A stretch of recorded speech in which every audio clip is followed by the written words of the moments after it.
I'm about to show you why I think you should download and use all three of these free IR loaders. I'll run through what each of them can and can't do, and why I think you need all three of them, particularly if you're using them in guitar, bass, or reverb applications. Hi, I'm Chris, and welcome back to my channel. So the first IR loader for today is NADIR by Ignite Amps. So whilst it's designed for use with guitar and bass cabinets, it also works well for reverb and other sorts of IR.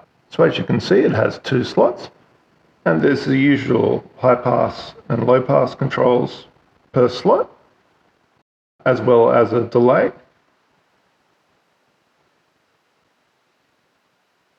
and a resonance control. You can also change the gain of a slot, solo it, or flip the phase of it. So NADIR has three different routing modes: mono, dual mono, and stereo. And in stereo mode only, the panning controls per slot become available.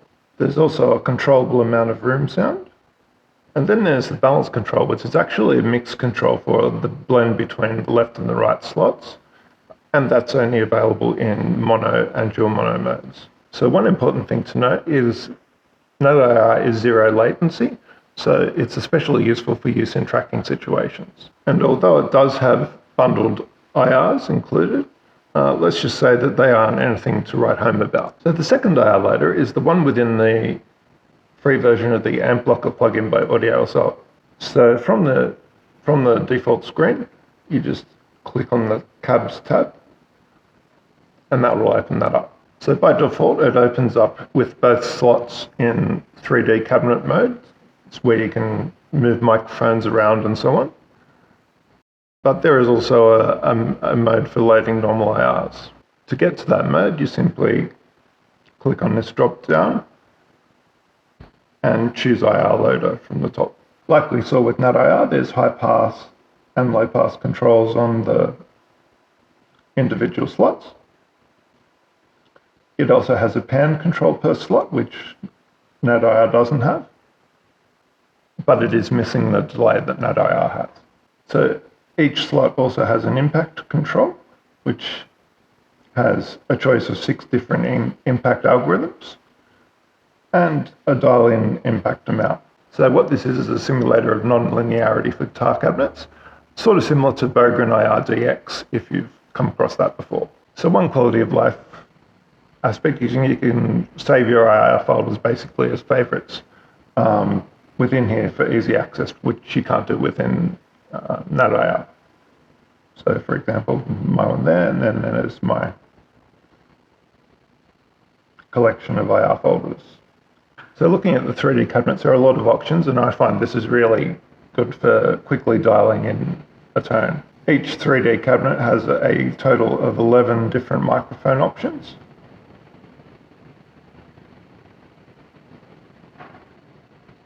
And the placement of those can be customized. In addition to that, there are a choice of 8 different room types. And there's a dial for the amount of room sound you want to include. So the high pass, low pass, pan, and impact controls are the same as they were for the custom IR loading. Like NADIR, Amp Blocker also has a blend control, but in this case it works in all modes. And speaking of modes, Amp Blocker has a lot more flexibility in terms of modes. It has stereo mode, you can choose left or right mono, and you can choose either left or right mono to stereo. In terms of bundled 3D cabinets, there's actually a selection of 12 of them that are included in the free version.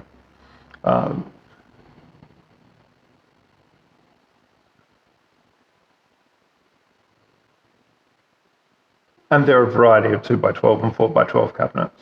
As you can see by my collection, there's also a large number of paid ones, which come in dual 3D cabinet and manual IR file formats. So the third IR loader I'm going to look at today is called Fenrir by Aurora DSP. So as you can see, there are less controls per slot for this one, only just the phase flip switch.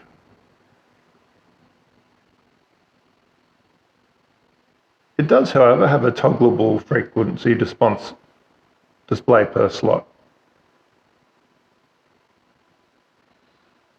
which is something that neither AmpLocker nor NatIR have. So if you happen to be using IRs from different manufacturers that may not be phase aligned, you can either manually align the phase, or you can simply use the auto align button. So you can flip from one IR to another within the same folder just by using the left and right buttons on each slot. So the included IRs in Fenrir are okay, probably better than the NatIR ones, but not as good as the Audio Assault ones, in my opinion. As per the other two, there's a mix control for blending the amount between the two slots. Unlike the other two, it has an option, though, to export the blended version as a new IR. One unfortunate limitation with Fenrir is it can't open longer IR files. So some reverb and guitar impulse response files are best used in another loader. So let's look at what scenarios you should use each of the three options in. So if you're using guitar IRs from the same supplier, if you're using reverb or other non-guitar IRs, if you're tracking and want low latency, then NatIR is going to be the best option. If you want to avoid having to sift through IR files and folders and use a 3D cabinet instead, if you don't have an extensive IR collection of your own and you want a loader with good built-in options for guitar and bass, or if you want to save your favorite IR folders for easy access, then Audio Assault AmpLocker is the way to go.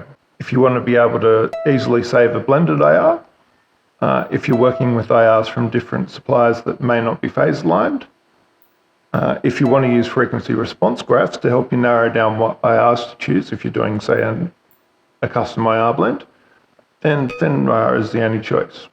Now, if you want to go next level in terms of functionality, you'll want to watch my review of what I consider to be the best paid IR loader on the market, that is Cabinetron. Otherwise, thanks so much for watching, and I look forward to seeing you in the next video.